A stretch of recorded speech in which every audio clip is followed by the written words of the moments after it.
인공지능이 되더라도 의사가 대체하거나 뭐 효율을 그렇게 뭐 높이지 않아서 의사 축에 별로 영향을 주지 않아 이런 결론들이 많았거든요. 그걸 그대로 제가 제 친구인 AI 전문가에게 보냈어요. 이것에 대해서 어떻게 생각하니? 딱 답이 나오는데 뭐라고 나오냐면 니네 의사들도 얼마 안 남았어. 너네들의 업무 효율을 어마어마하게 많이 우리가 할걸? 무슨 소리야? 이렇게 얘기하더라고요. 인공지능 도입에 우리나라가 사활을 걸고 있지 않습니까? 인공지능이 도움이 안 된다라고 하면 그걸 왜 투자를 해요, 여기에? 답답합니다. 안녕하십니까. 닥터 썰전. 저는 진행을 맡고 있는 한양대 융합의과학 특임전문교수 조동찬입니다. 오늘도 정말로 얘기 듣고 싶으면 두 분을 모셨습니다. 연세의대 예방의학교실 김창수 교수님 모셨습니다. 일본 관서외국어대학교 교수이신 장무승 교수님입니다. 지금 한국의 추계에 대해서 제가 우려하는 게 뭐냐면요. 기본적으로 이 한국의 이 법률을 읽어보면은 추계라는 개념을 정치적 타협으로 자꾸 생각을 하는 것 같아요. 그래가지고 정치적으로 더하기 빼기를 해서 그냥 어느 정도 다 그냥 받아들이는 정도 수준에서 적당히 이렇게 모델을 만들어내면은 정치적인 수요에 따라서 모델을 만들고 그걸 그냥 완성을 시키면은 문제가 해결되겠거니 라는 생각을 하고 있는 게 아닌가 하는 걱정이 들거든요. 회의록에도 보면 딱 그 말이 나옵니다. 1차 회의록에. 설명을 하면서 수급 추계위가 수급에 대한 추계 결과를 보정심에 보고하고 양적 규모에 대한 부분은 보정심에서 결정하게 돼 있거든요. 그 말이 사실은 핵심입니다. 수급 추계 결과는 잘 아시는 것처럼 클리어하게 2035년에 의사 3,500명이 부족해 이렇게 결과는 낼 수 없습니다. 여러 가지 시나리오별로 한 대여섯 개의 시나리오가 쭉 나오게 되는데 그 중에 어떤 시나리오를 결정할지는 정책적인 판단일 수밖에 없거든요. 그것도 한국과 일본의 차이점이에요. 일본의 의사수급 분과에는요, 그 법정단체가 아니고 강제로 어떤 의무적인 단체가 아닙니다. 그것은 저 후생노동성의 의정국장, 이 문제를 담당하는 국장의 자문기구일 뿐이에요. 법외기구라고 해야 되나요? 그러니까 임의로 만든 기구거든요. 그러니까 실제로 일본의 의대 정원이라든가 의사수급에 대한 최종 결정은 누가 하냐면요. 일본 정부의 최고 의사결정기구, 일본 내각이 합니다. 근데 내각이 할 때 내각 회의에 그걸 올리는데 후생노동 대신이 그걸 올려요. 근데 올리기 전에 사실은 일본 말로 그 네마와시라고 그러죠. 사전에 다 협의를 한다든가 다 협의를 올려가지고 일본의 내각 회의라는 게 뭐냐면요. 방송에 보면 가끔가다 이렇게 장관들 쭉 앉아있고 총리가 맨 마지막에 들어와서 인사하고 쫙 앉잖아요. 그게 내각 회의예요. 거기서 무슨 토론을 하거나 그런 데가 아닙니다. 올려가지고 추인하는 거거든요. 그런데 일본에서 언론에 나오는 그 의대 정원에 대한 기사를 보면요. 일본의 의사수급 분과회에서 이런 결론을 내렸다라고 하면서 마치 그것이 최종 결론인 것처럼 보도를 해요. 그리고 그거에 대해서 후생노동성이 문제제기를 안 합니다. 이거는 그냥 이미 단체에 불과한데 그게 왜냐하면은 실질적으로 그 논의 과정에 이미 후생노동성이 하고 싶은 얘기라든가 모델링을 했던 전문가들 하고 싶은 얘기라든가 타 부처 얘기라든가 이런 게 다 녹아 들어가서 최종 결론이 나와요. 그러니까 이미 기구에 불과한데 언론의 보도를 보면 의사수급 분과의 결론이 마치 정부의 최종 결론인 것처럼 보도가 나오고 실제로 내각에 올라가서 최종 결론이 그렇게 납니다. 바뀌지 않아요. 만약에 의사수급 분과의 결론이 후생노동성 국장이 뒤집고 후생노동 대신이 뒤집고 내각에 가서 뒤집고 이러면은 의사수급 분과에 누가 그 진지하게 참여하겠어요. 우리가 뭐라고 얘기하든 위에서 다 정치인들이 다 뒤집어버리네? 관료가 뒤집어버리네? 그러면 아예 참여도 안 하고 제대로 논의가 이루어질 수가 없죠. 의사뿐만 아니고 다른 여러 분야의 전문가가 있는데 그 전문가의 의견을 얼마나 존중하고 수용하느냐가 그 사회의 성숙도를 나타나는데 일본이나 대만은 전문가의 의견을 그래도 잘 수용을 하고 그 의견을 만들어내기 위한 노력을 하는데 우리는 전문가의 의견과 정부의 의견, 국회의 의견, 국민의 의견이 다 다른 상황이 되는 거죠. 그걸 조율을 하는 역할을 사실은 정부가 해야 되는데 거기에는 전혀 조율을 하지 않죠. 의사와 국민의 싸움으로 정부가 내몰고 있는. AI 얘기 한번 해볼까요? AI가 과연 우리 의료 미래에 어떻게 영향을 끼칠 것이냐, 그러니까 의사들의 진료 효율을 얼마나 당길 것이냐에 대한 논의가 있었는데 그 회의 내용을 보면 AI 뭐 제한적이네, 별거 없네, 일관성도 없고, 그러니까 AI가 발달한다고 해도 이거 별로 의사 수를 얼마나 늘리느냐에 뭐 별로 상관이 없어, 이렇게 결론을 내셨더라고요. 이 부분에 대해서 김정도 교수님 어떻게 보시나요? 인공지능에 대한 부분이 모형에 들어오면 의사 필요 숫자는 줄어들 수밖에 없죠. 왜냐하면 나는 지금 의사 한 명이 하루에 50명의 환자를 보지만 10% 업무 부담을 줄여주면 5명을 더 볼 수 있지 않습니까? 55명을 보면 이게 업무 부담을 줄여서 사실 수요를 조금 더 의사 한 명이 더 할 수 있거든요. 근데 이 부분은 사실 매우 중요한 부분입니다. 특히 인공지능 도입에 우리나라가 사활을 걸고 있지 않습니까? 의료의 인공지능도 정말 사활을 걸고 있거든요. 의사의 환자를 보는 생산성이나 이런 부분이 인공지능이 도움이 안 된다라고 하면 그걸 왜 투자를 해요, 거기에? 인공지능에 대해서 그 추계 그 위원회 회의록을 보면 레퍼런스를 다 달았어요. 그 레퍼런스들에서는 인공지능이 되더라도 의사가 대체하거나 뭐 효율을 그렇게 뭐 높이지 않아서 의사 축에 별로 영향을 주지 않아 이런 결론들이 많았거든요. 그걸 그대로 제가 제 친구인 AI 전문가에게 보냈어요. 이것에 대해서 어떻게 생각하니? 딱 답이 나오는데 뭐라고 나오냐면 그 보고서들 저자들 봤냐? 저자들 보면 전부 다 보건의료 정책가들이야. 그러니까 뭐냐면 AI가 보건의료의 시스템에 들어오는 것을 저항하는 사람들이 다 논문 저자야. 봤더니 그래요. 내가 논문 보내줄까? 의사의 효율성을 2배, 3배 높인다는 논문도 있어요. 그리고 자마에 나온 논문은 적어도 30%.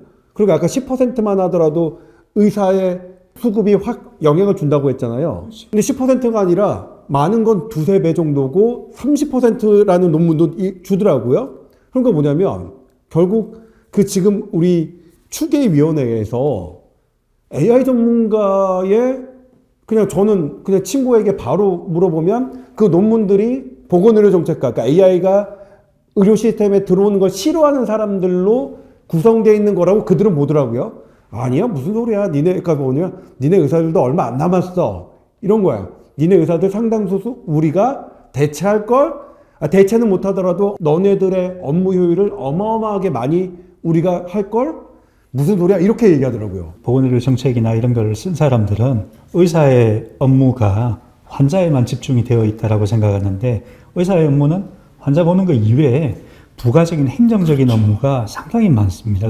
반 이상을 행정적인 업무에 썼는데 그 행정이라고 하면 퇴원 기록지, 수술 기록지, 그 다음에 환자 차트 정리 이런 부분들인데 이미 이 부분은 인공지능 플랫폼이 들어와서 상당히 많이 행정 부담을 줄여줬거든요. 행정 부담이 70%까지 줄어든다는 논문도 있고 30% 줄어든다는 논문이 있는데 그렇게 되면 그 역량을 환자 진료에 더 쓸 수 있는 거거든요. 특히 우리가 병원 진료할 때 수술이 딜레이 되거나 외래 진료가 딜레이 되는 이유는 영상 판독이 늦어서 그래요. 그러니까 CT를 찍은 다음에 영상의학과 전문의가 판독을 해서 결과가 나와야 치료 계획을 세우고 치료에 개입이 들어가는데 늦어지거든요. 근데 지금은 인공지능 툴이 너무나 많이 들어갔잖아요. 그러니까 엑스선 판독에서 혹은 CT나 MRI 판독에서 시간이 줄어들고 더 많은 영상을 보게 되면 그게 실제 배후 진료 혹은 실제 진료를 담당하는 의사의 치료 개입 시기가 빨라지고 퇴원이 빨라지고 의사결정이 빨라지거든요. 이런 것들은 유형, 무형으로 생산성에 막대한 영향을 끼치는데 근데 그게 영향을 끼치지 않는다면 AI에 왜 투자를 해요?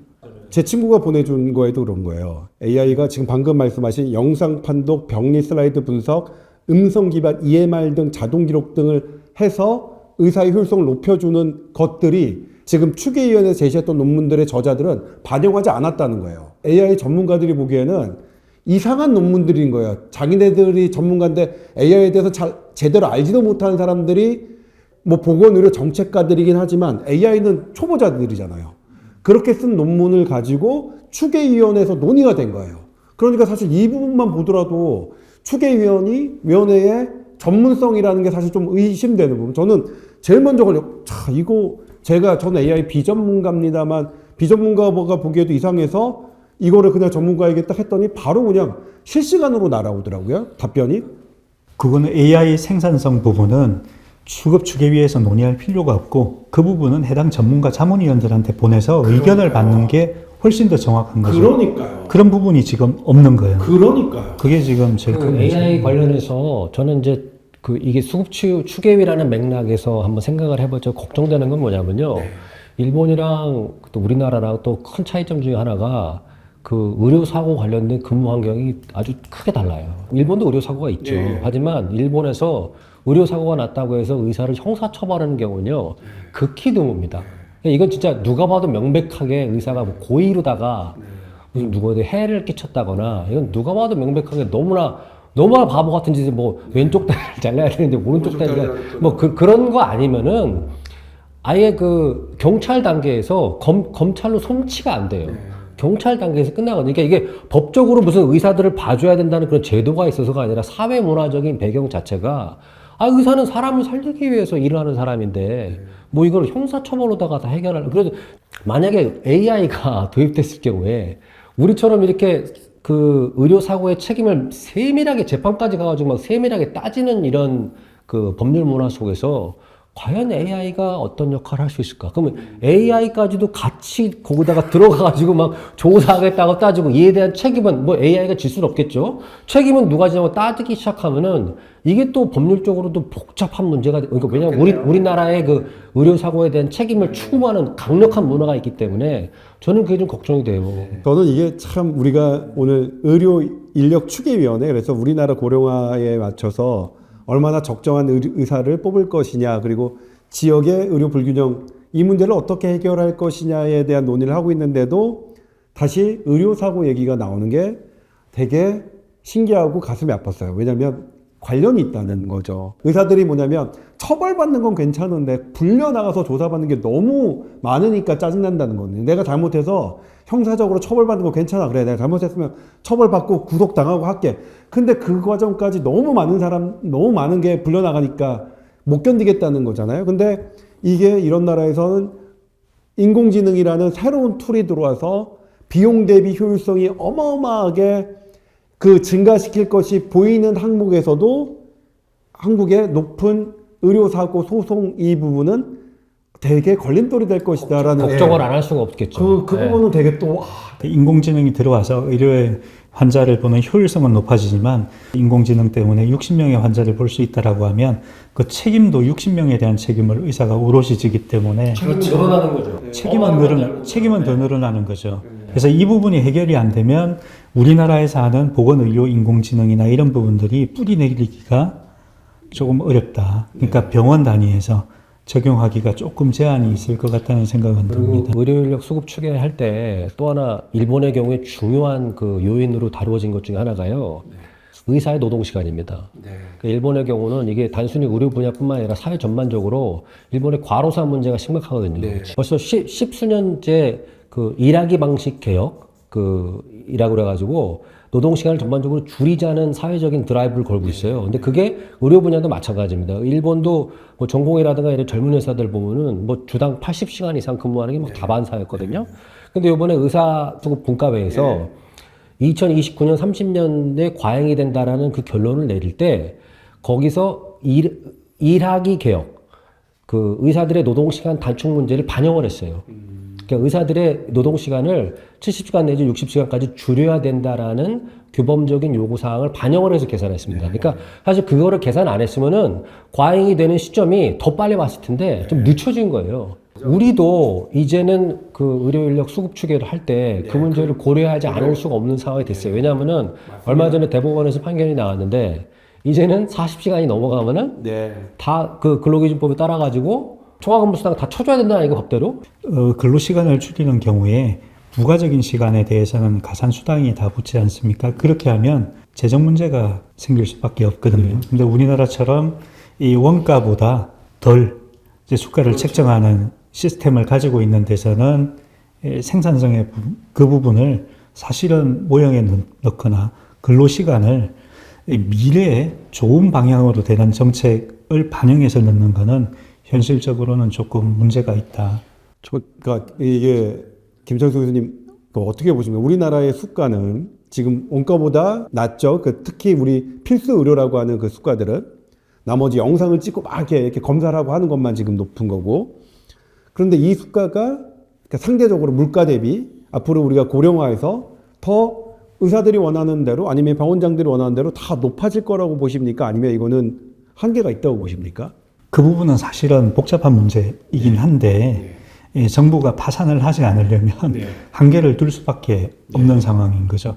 저는 개인적으로는 좀 비관적이에요. 왜냐하면은 지금 최근 몇 년간 뭐 의료 수가 올려주는 그 퍼센티지를 보면은 뭐 진짜 물가 상승률도 안 되는 저 미미한 수준으로 올리고 있고, 그것이 결국 핵심적인 이유는 돈이 없는 겁니다. 나라에 돈이 없고 앞으로 우리가 미래를 봤을 때 전 세계적으로 가장 그 빠른 저출산 고령화, 부양률의 증가가 예상되고 있는 상황에서 이거를 돈을 어디서 끌어올 것이냐. 근데 보건복지부는 너무나 태평한 것 같아요. 그러니까 이 얘기를 하면은 보건복지부는 건강보험료 올리면 되죠. 건강보험료 올리면 되죠. 그러는데 건강보험료도 이걸 우리 어디까지 법으로 올릴 수 있을지. 8%밖에 못 올리는데 지금 우리 7.19까지 와가지고 올릴 수 있는 여지가 0.81%밖에 안 남았어요. 법을 바꾸지 않으면 우리 건강보험료 못 올려요. 물가 상승률보다 그러니까 건강보험료 절대로 못 올리는 구조에서 과연 우리가 얘기하는 우리 큐어에 좋죠. 뭐 전공의들 다 일단 이렇게 한 60시간 이내로 일하고 나머지는 추가 수당 주고, 그다음에 병원도 풍성하게 저 섬에도 병원 짓고 섬에도 저 의사 보내고, 그러니까 이런 돈을 도대체 어디서 갖고 올 것이냐. 사실은 비용이 너무나 중요한 문제입니다. 그죠? 아무튼 우리 지난 1년 동안 우리 전 국민이 어쨌든 불편을 겪으면서 의사수 늘리는 것 때문에 사회적인 어마어마한 대가를 치렀고, 지금 그것을 합리적으로 추계해보자라고 그 논의가 됐는데, 그 추계위원이나 논의하는 과정들이 지금 오늘 얘기를 들어보면 너무 이거 뭐 누가 수긍하겠어요, 여기서 나오는 거. 답답합니다. 그러니까 근데 이거 보시는 우리 일반 시청자분들도 아셔야 될 것 같아요. 이게 지금 이 발표 내용이 정부가 발표할 때는 제법 양념이 돼서, 예를 들면 장무승 교수님이 분석해 주시기 전까지는 개별적으로 15분, 16분이 어마어마하게 막 다 대학 교수 모모하신 분들이라서 이분들이 했으면 완벽하겠는데 이렇게 포장돼서 나올 거라고 생각하지만, 실질적으로 일본과 비교했을 때 현실적인 의료계 상황을 반영되기 너무 어렵고, 그리고 재정 문제 이런 부분들도 반영되기 너무 어려운 구성원들이고, 특히 뭐 AI 관련해서는 AI 전문가라고 그들이 보기엔 너무 한심한 의견, 비전문가적인 의견에 도달해 있고, 그런 부분들을 보면 이거 맞는 거 아니다. 그리고 자칫 이 구조는 우리 국민들, 미래 세대를 위한 우리 국민들의 의료수계 지역의사제가 아니라 몇몇 정치인들, 정치가들의 자기의 어떤 선거 전략의 하나로 악용될 소지가 너무 많이 보인다는 게 오늘 주 내용이니까, 그런 부분들은 우리 국민들 알고 잘 감시하고, 정말로 우리의 의료 수급 지역의사제는 그냥 지역민들, 우리 국민들, 환자들을 위한 논의가 독립적으로 과학적으로 돼야 될 필요성이 다시 한번 부각되는 그런 자리였던 것 같고요. 우리 고령화를 앞둔 우리 대한민국 국민, 자, 그러면 의사수 어떻게 해야 되고 지역민들을 위해서는 어떻게 해야 되는지, 그렇게 마무리하는 식으로 우리가 좀 정리를 해봤으면 좋겠어요. 일단 장무승 교수님, 우리나라 대한민국 어떻게 해야 될까요? 누가 저한테 그럼 좋은 의료 정책은 뭡니까 교수님 하고 질문을 하는 경우가 있는데, 제가 항상 하는 답이 있어요. 지속 가능한 의료가 좋은 의료다. 네. 이게 10년 가고 20년 가고 50년 가고 60년 가야 돼요. 네. 그러려면은 그 미래까지도 염두에 두고 계속해서 유지될 수 있는 시스템을 만들어야 됩니다. 네. 그게 특히 왜 중요하냐면, 우리나라는 세계사적으로 유례를 찾을 수 없을 정도로 심각한 저출산 고령화, 네. 아주 급속도의 저출산 고령화, 부양률의 상승을 지금 이제 앞으로 다가올 겁니다. 우리 사회 전체가 이 충격을 이제 떠안게 될 거거든요. 그러면 의료도 마찬가지예요. 이러한 심각한 사회경제적 충격이 오는 상황에서 앞으로 30년, 40년, 50년, 60년 지금의 의료 제공 체제를 어떤 식으로 유지시켜 나갈 것인지에 대해서 논의를 해야 돼요. 근데 일부 정치인들은 어디에 의대 만들어 줄게요. 어디에 의대 더 정원 늘려줄게요. 어디에 병원 만들어 줄게요. 그냥 얘기해버리고 자기 치적 자랑하고 표 얻고 그냥 끝내버린다 이거죠. 그런 식의 접근 방식으로는 50년 가고 60년 가고 100년 가는 의료 제공 체계를 만들 수가 없습니다. 그렇기 때문에 장기적인 전망, 그다음에 거기에 필요한 재정적인 그 필요성, 지속 가능성 이런 거를 종합적으로 검토하는 의료 제공 체제를 만들어야 되고, 그것이 지금 우리에게 필요한 좋은 의료입니다. 좋은 의료 정책, 좋은 의료 제도가 바로 지속 가능한 의료라고 생각합니다. 너무 중요한. 그러니까 우리만 저같이 이제 나이 든 사람만 딱 혜택 받고 딱 끝나는 미래 세대에게 엄청난 부담을 주는 그런 의료제도 아니란 말씀이시죠. 대단히 중요한 말씀 마무리를 해주셨고, 자, 김창수 교수님. 고령화 사회가 되면 이 수요가 늘어나는 것은 맞거든요. 근데 그 수요가 의료로 들어오느냐 마느냐는 정부가 어떤 정책을 펴느냐에 달려 있는 겁니다. 그러니까 예방 단계에서 할 수 있는 부분, 의료 외적인 부분에서 그걸 줄이기 위한 노력이 정말 중요한 거거든요. 근데 그렇게 줄여가지고 중환으로 안 가게 만들어야 되는데 현재는 그 부분이 좀 빠져 있다. 그래서 그 부분을 어떻게 할 것인가가 지금은 단순하게 양적인 걸 이야기하기 전에 10년, 20년 뒤에 고령 수요를 어떻게 우리가 줄일 것인가가 사실 핵심이고, 지역에 의사가 없는 것은 사실은 우리가 인정을 할 수밖에 없습니다. 근데 그걸 늘리는 것이 어떤 식으로 늘리느냐에 대해서 이제 단기간, 장기간 이 정책의 변화는 당연히 있을 수밖에 없겠죠. 근데 늘리는 데 있어서는 지금처럼 지역의사제 같은 페널티를 주는 정책보다는 장기간 지역의 의료를 유지시키고 접근성을 강화하기 위해서는 인센티브, 포지티브한 정책을 펴야만 장기적인 성과를 거둘 수가 있을 것이다라는 것이고, 지금 우리나라가 가지고 있는 미래 20년, 30년 뒤에 우리나라 보건의료 체계가 어디로 나가야 되는지에 대한 지향점이 지금은 저는 없다고 생각을 합니다. 우리나라가 전국민 의료보험이 된 지 35년이 넘었거든요.